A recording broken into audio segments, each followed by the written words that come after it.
Hello everyone. तो आज की वीडियो में हम जो क्या है बीएड साइंस का जो लेसन प्लान है वो डिस्कस कर रहे हैं।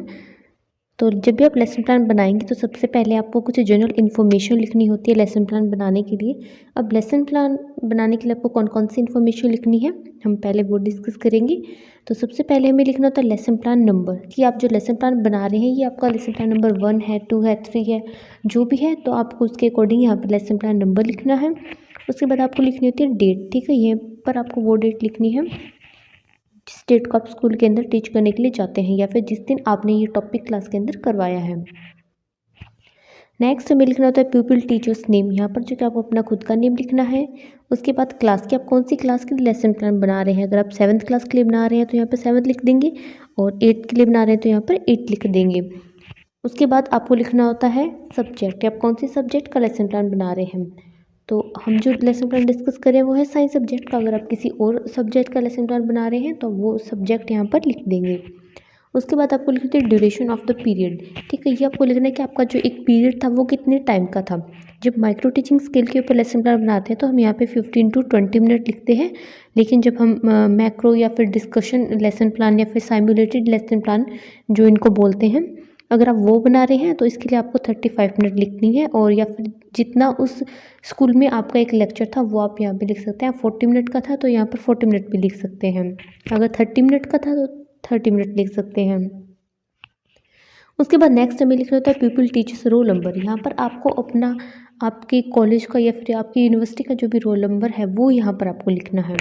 अगर आप कॉलेज में पढ़ते हैं तो आप कॉलेज रोल नंबर लिख देंगे, अगर आप यूनिवर्सिटी में पढ़ते हैं तो आप यूनिवर्सिटी का रोल नंबर लिख देंगे। उसके बाद हमें लिखनी होती है average age of the pupils. यहाँ पर आप जिस क्लास का लेसन प्लान बना रहे हैं उस क्लास के स्टूडेंट की एवरेज एज कितनी है वो आपको लिखनी है। अगर आप 6th क्लास का लेसन प्लान बना रहे हैं तो 6th क्लास के स्टूडेंट की एवरेज एज लिखेंगे, और 7th का बना रहे हैं तो 7th क्लास के स्टूडेंट की एवरेज एज यहाँ पर हम लिखेंगे, ठीक है। उसके बाद नेक्स्ट हमें लिखना होता है टॉपिक, हम कौन से टॉपिक के ऊपर लेसन प्लान बना रहे हैं। तो आज जो हम लेसन प्लान डिस्कस कर रहे हैं उसका टॉपिक है साउंड। आप जिस भी टॉपिक के ऊपर लेसन प्लान बना रहे हैं वो टॉपिक यहाँ पर लिख देंगे। तो ये सब होती है हमारी जनरल इन्फॉर्मेशन। तो ये सब सारी इन्फॉर्मेशन के आप चाहे जितने भी लेसन प्लान बनाएं सभी के अंदर आपको ये इन्फॉर्मेशन लिखनी होगी, ठीक है। हर लेसन प्लान के लिए आपको ये इन्फॉर्मेशन लिखनी है। लिखने होते हैं इंस्ट्रक्शनल एड्स, ठीक है। इंस्ट्रक्शनल एड्स क्या होती है कि टीचर क्लासरूम के अंदर इंस्ट्रक्शन देने के लिए कौन कौन से मटेरियल यूज़ करता है। यहाँ पर आप इंस्ट्रक्शनल मटेरियल वर्ड भी लिख सकते हैं, ठीक है। एड्स के साथ साथ यहाँ पर आप लिख सकते हैं इंस्ट्रक्शनल मटेरियल, कि एक टीचर इंस्ट्रक्शन देने के लिए कौन कौन से मटेरियल का यहाँ पर यूज़ करता है। तो टीचर जो क्या वो 2 तरह के मटेरियल या फिर 2 तरह की एड्स का यूज़ करता है। फर्स्ट होते हैं जनरल एड्स। जनरल एड्स में हम लिखेंगे चॉक बोर्ड, डस्टर और पॉइंटर एट्सेट्रा, ठीक है। ये सब हमारे क्या होते हैं जनरल टीचिंग एड्स होते हैं। उसके बाद आते हैं स्पेसिफिक टीचिंग एड्स, जिनमें हमें लिखना होता है एक चार्ट, ठीक है। अगर आपने इस टॉपिक को पढ़ाने के लिए चार्ट यूज़ किया तो चार्ट लिख देंगे, अगर आपने कोई मॉडल या फिर पीपीटी यूज़ किया है तो वो यहाँ पर आप लिख देंगे। उसके बाद नेक्स्ट आते हैं इंस्ट्रक्शनल ऑब्जेक्टिव। तो हमें सबसे पहले पता होना चाहिए कि इंस्ट्रक्शनल ऑब्जेक्टिव होते क्या हैं, इनका मीनिंग क्या होता है। इंस्ट्रक्शनल ऑब्जेक्टिव होता है कि एक टीचर का पढ़ाने का क्या ऑब्जेक्टिव है, एक टीचर स्टूडेंट को क्या चीज़ सिखाना चाह रहा है, एक टीचर का एम क्या है। आप जो भी टॉपिक करवा रहे हैं या फिर जो भी आप सब्जेक्ट स्टूडेंट को पढ़ा रहे हैं वो पढ़ाने का आपका एम क्या है, तो वो क्या होंगे आपके इंस्ट्रक्शनल ऑब्जेक्टिव्स हो जाएंगे।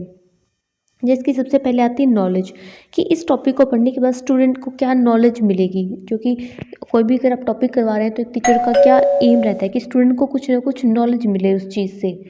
तो आप जो भी टॉपिक करवा रहे हैं उससे स्टूडेंट को क्या नॉलेज मिलेगी वो आप यहाँ पर लिख देंगे। उसके बाद आता है अंडरस्टैंडिंग, कि इसको टॉपिक को पढ़ने के बाद स्टूडेंट को किस चीज़ों के बारे में उनकी अंडरस्टैंडिंग जो है वो इम्प्रूव होगी, ठीक है। तो इस टॉपिक को पढ़ने के बाद जो क्या है स्टूडेंट जो क्या है साउंड के बारे में समझ सकेंगे, उनकी अंडरस्टैंडिंग साउंड से रिलेटेड बनेगी। उसके बाद आती है एप्लीकेशन, कि इस टॉपिक को किस तरह से जो कि स्टूडेंट वो यूज़ कर सकते हैं, ठीक है। इस टॉपिक का क्या यूज़ कर सकते हैं अपने डेली लाइफ में, किस तरह से इसको अप्लाई कर सकते हैं, इसकी एप्लीकेशन क्या है, तो वो आप लिख देंगे। उसके बाद आती है स्किल, इस टॉपिक को पढ़ने के बाद स्टूडेंट की कौन कौन सी स्किल डेवलप होगी, टीचर कौन सी स्किल डेवलप करना चाह रहा है, तो आप अपने टॉपिक के अकॉर्डिंग ये सारी चीज़ें यहाँ पर लिख देंगे। नेक्स्ट आती है प्रीवियस नॉलेज टेस्ट। तो कोई भी टॉपिक जो है स्टूडेंट को करवाने से पहले हम उनकी प्रीवियस नॉलेज टेस्ट करते हैं। प्रीवियस नॉलेज टेस्टिंग का मीनिंग क्या होता है कि यहाँ पर टीचर ये देखने की कोशिश करता है कि वो जो भी टॉपिक स्टूडेंट को करवा रहा है उसके बारे में स्टूडेंट को पहले से कितना पता है। इससे टीचर को एक स्टूडेंट का जो बेस है वो पता चल जाएगा कि उसको किस लेवल से अपना टॉपिक आगे स्टार्ट करना है। तो आप कोई भी टॉपिक स्टूडेंट को करवाएं तो आपको पहले उनकी प्रीवियस नॉलेज टेस्ट करना ज़रूरी है, उसी के बाद ही आप अपना टॉपिक आगे करवाएंगे। तो इसके लिए आप कैसे करेंगे प्रीवियस नॉलेज टेस्ट? इसके लिए आप स्टूडेंट से क्वेश्चन पूछेंगे उस टॉपिक, लेकिन आपको यहाँ पे ध्यान रखना है कि आप जो भी क्वेश्चन पूछ रहे हैं वो उस टॉपिक से रिलेटेड होने चाहिए। जिसकी फर्स्ट मैं यहाँ पे स्टूडेंट से क्वेश्चन पूछती हूँ, डिफाइन साउंड। सेकेंड क्वेश्चन है give some example of sound produce. ठीक है, तो ये जो मैंने साउंड से रिलेटेड स्टूडेंट से क्वेश्चन पूछे हैं, इससे मुझे पता चल जाएगा कि स्टूडेंट को साउंड जो हमारा टॉपिक है उसके बारे में पहले से कितना पता है। अब आती है अनाउंसमेंट ऑफ द टॉपिक। अब मैंने स्टूडेंट की प्रीवियस नॉलेज टेस्ट कर ली, अब मैं अपने टॉपिक का अनाउंसमेंट करूँगी कि आज हम कौन सा टॉपिक करने वाले हैं। तो यहाँ पे टीचर कहता है कि students today we shall study about the sound. ठीक है, यहाँ पर आपका जो भी टॉपिक होगा उसकी आप अनाउंसमेंट कर देंगे। उसके बाद आती है प्रेजेंटेशन। अब जो भी हमारा टॉपिक है उसको अंदर क्या है हम डिटेल के अंदर एक्सप्लेन करना स्टार्ट करेंगे। तो इसके लिए जो क्या हमें 4 कॉलम्स बनाने हैं। फर्स्ट कॉलम में हमें लिखना होता है, यहाँ पर आप टाइटल पॉइंट भी लिख सकते हैं या फिर मेन पॉइंट यहाँ पर आप लिख सकते हैं। सेकंड कॉलम होता है पीपल टीचर एक्टिविटी। इसका क्या मीनिंग होता है कि इस कॉलम के अंदर क्लासरूम के अंदर जो एक टीचर की एक्टिविटी होगी, पीपल टीचर कौन होते हैं, हम खुद होते हैं, तो हमारी एक क्लासरूम के अंदर की एक्टिविटी है वो हमें लिखनी है। एक टीचर स्टूडेंट से कोई क्वेश्चन पूछ रहा है या फिर टीचर स्टूडेंट के किसी क्वेश्चन का आंसर दे रहा है, तो वो क्या होते हैं, पीपल टीचर एक्टिविटी होती है, तो वो हमें सेकंड कॉलम के अंदर लिखनी होती है। फिर आता है थर्ड कॉलम जिसके अंदर हमें लिखनी होती है पीपल्स एक्टिविटी या फिर स्टूडेंट एक्टिविटी। यहाँ पर आपको क्लासरूम के अंदर स्टूडेंट की क्या एक्टिविटी होगी वो इस कॉलम के अंदर लिखनी है। फिर फोर्थ कॉलम आता है ब्लैक बोर्ड वर्क। यहाँ पर आपको अपना ब्लैक बोर्ड वर्क लिखना है। ठीक है, ब्लैक बोर्ड के ऊपर जो भी हेडिंग डाल रहे हैं, मेन पॉइंट्स लिख रहे हैं, वो सब आपके क्या होते हैं, ब्लैक बोर्ड वर्क होता है जो आपको इस कॉलम के अंदर लिखना है। ठीक है, अब जो कि टीचर अपना टॉपिक जो है वो स्टार्ट करता है, तो सबसे पहले वो यहाँ पर हेडिंग डाल देता है प्रोडक्शन ऑफ साउंड। ठीक है, अब वो साउंड के प्रोडक्शन के बारे में स्टूडेंट को बताता है कि किस तरह से जो कि साउंड प्रोड्यूस होती है।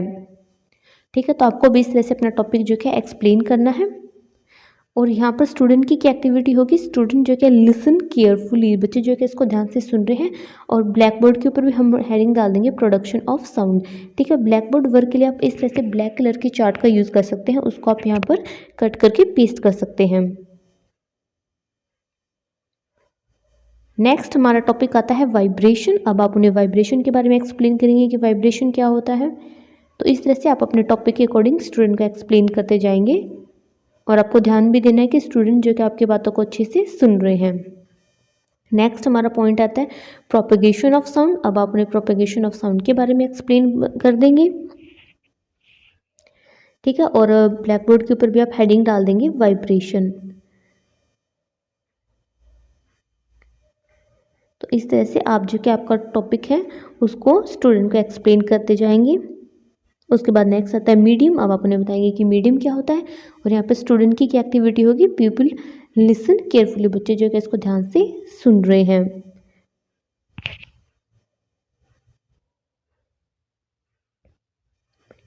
अभी आप बताते हैं एयर ऑफ मीडियम। ठीक है, एयर जो क्या उसको मीडियम के बारे में एक्सप्लेन करेंगे कि एयर किस तरह से एज अ मीडियम जो क्या है वो काम करता है हमारे साउंड के अंदर, किस तरह से हमारी साउंड जो क्या है वो एयर के थ्रू ट्रैवल करती है। तो इस तरह से हम अपने टॉपिक को एक्सप्लेन कर देंगे। उसके बाद आती है रिकैप्चुलेशन। रिकैप्चुलेशन का क्या मीनिंग होता है कि अब जो टीचर उसने जो भी क्लास के अंदर करवाया है उससे रिलेटेड स्टूडेंट से क्वेश्चन पूछता है। इससे टीचर को पता चलता है कि स्टूडेंट को वो टॉपिक समझ में आया या फिर नहीं आया जो भी उसने क्लास में करवाया है। अगर स्टूडेंट उसका सही से आंसर दे रहे हैं मतलब स्टूडेंट को समझ में आया है, और अगर वो नहीं दे रहे मतलब उनको समझ में नहीं आया है। तो आपको ये भी पता करना है कि आपने जो भी करवाया है वो बच्चे अच्छे से समझ पाए या फिर नहीं पाए। तो इसके लिए जो कि आप उनसे क्वेश्चन पूछते हैं जो भी आज आपने क्लास में करवाया है। ठीक है, जैसे कि फर्स्ट यहाँ पर टीचर क्वेश्चन पूछता है give some example of sound produced. Second, how sound can be produce different day. ठीक है, थर्ड क्वेश्चन। नेक्स्ट आता है होमवर्क। अब जो क्या हम अपने टॉपिक के अकॉर्डिंग स्टूडेंट को जो क्या होमवर्क दे देंगे। तो यहाँ पर जैसे कि मैंने उन्हें क्वेश्चन दिया है व्हाट इज़ साउंड, साउंड क्या होते हैं, तो इस तरह से आप भी स्टूडेंट को होमवर्क दे देंगे और इस तरह से आप अपना लेसन प्लान बना सकते हैं। वीडियो इन्फॉर्मेटिव लगी तो वीडियो को लाइक और चैनल को सब्सक्राइब कर दें।